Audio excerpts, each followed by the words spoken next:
हरे राम बम्बई के सुनीला कहानी भरल बाय पानी रे हारी। हरे राम बम्बई के सुनीला कहानी भरल बा पानी रे हारी।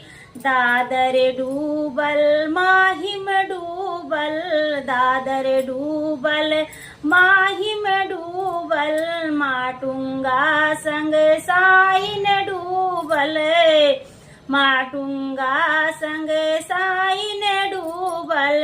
हरे राम डूबल बा, हरे राम डूबल बा कुरिला कमानी भरल बा पानी रे हारी। हरे राम डूबल बा कुरिला कमानी भरल बा पानी रे हारी। हरे राम बम्बई के सुनीला कहानी भरल बा पानी रे हारी। हरे राम बम्बई के सुनीला कहानी